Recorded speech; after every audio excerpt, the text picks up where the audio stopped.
ganz ehrlich, so ruhig habe ich die zwei ja noch nie erlebt. Hoffentlich kommen die bald wieder zurück aus dem Schweigekloster und sitzen wieder wie gewohnt vor ihrem alten Röhrenfernseher. Wobei die Gisela wahrscheinlich auch schon so einen 55 Zoll Flachbildschirm im Wohnzimmer hängen hat. Ach, es ist schon verrückt, was sich da in 1-2 Jahrzehnten in Sachen Medien alles verändert hat, oder? Ha? Früher hast du auch gesagt, ich gehe Fernsehen. Heute heißt es, ich gehe streamen. Aber nach 3 Stunden weißt du gar nichts mehr, was du eigentlich schauen wolltest.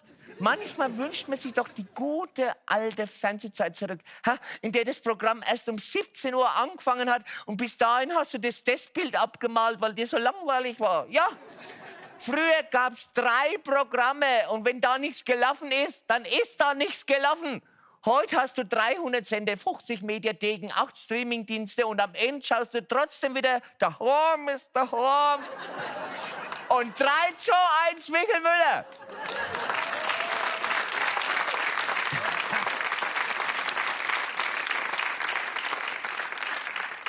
Und weh, du bist früher vom Fernseher mal rumgelaufen. Hey, da ist der Papa aber ausgerastet. Hey, ich bin einmal während irgendeinem Fußball-WM-Endspiel aufs Klo und muss nur kurz vorbei am Bildschirm zurück wieder aufs Sofa.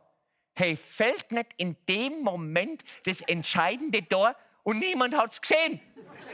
Hey, ich war für Wochen aus der Familie ausgeschlossen. Geächtet, isoliert, ausgestoßen. Zur Strafe durfte ich wochenlang nicht mehr Ich heirate eine Familie angucken. Kennt ihr das noch? Gott, Leute. War das schön? Heute machst du dir bei Serien wie Stranger Things alle 5 Minuten in die Hose vor lauter Grusel. Und am nächsten Tag brauchst du psychologische Betreuung. Damals habe ich auch noch gern Derek angeschaut. Aber so ab den 90ern oder 2000ern haben mir dann so Krimis überhaupt nichts mehr gefallen. Na, die Täter hatten plötzlich Motive und die Kommissare hatten alle irgendwelche privaten Probleme. Ich sag nur Schimanski. Ey, da war ja alles dabei. Alkohol, gescheiterte Beziehungen, keine Familie, kein echtes Zuhause. Dienstvorschriften waren ja für den eher unverbindliche Empfehlungen. Hallo, bevor der einmal nachgedacht hat, hat er schon 2-mal zugeschlagen. Aber die Musik bei den Schimanski-Tatorten, die war super, oder? Hey, Chris Norman, Midnight Lady, oh.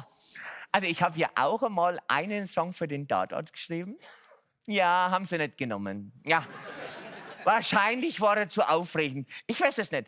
Er hat auch so ein bisschen was von Midnight Lady gehabt. Aber was will ich lange erzählen? Hopp, how, night.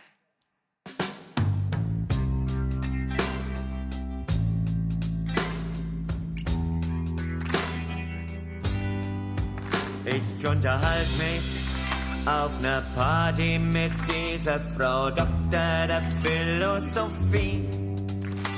Doch irgendwie ist sie abgelenkt, sie mustert mich ganz streng irgendwie.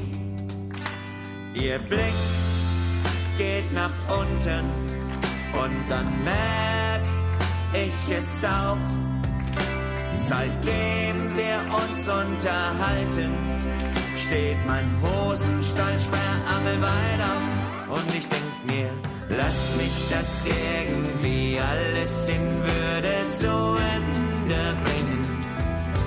Ich mach einfach den Hosenstall zu und sag, der braucht Frischluft ab und zu. Oh, lass mich das irgendwie alles in Würde zu Ende bringen. Ich kann sagen, sein Name ist Klaus. Und Gott sei Dank schaut er heute nicht raus. Oh, lass mich das irgendwie alles in Würde zu Ende bringen. Das wär besser für uns alle, besonders für die Frau Doktor der Philosophie. Das wär besser für mich und auch für den Klaus irgendwie. Oh, lass mich das irgendwie alles in Würde zu Ende bringen. Doch ich glaub, ich komm da nie wieder raus. geh jetzt einfach nach Haus. So, Schluss, fertig.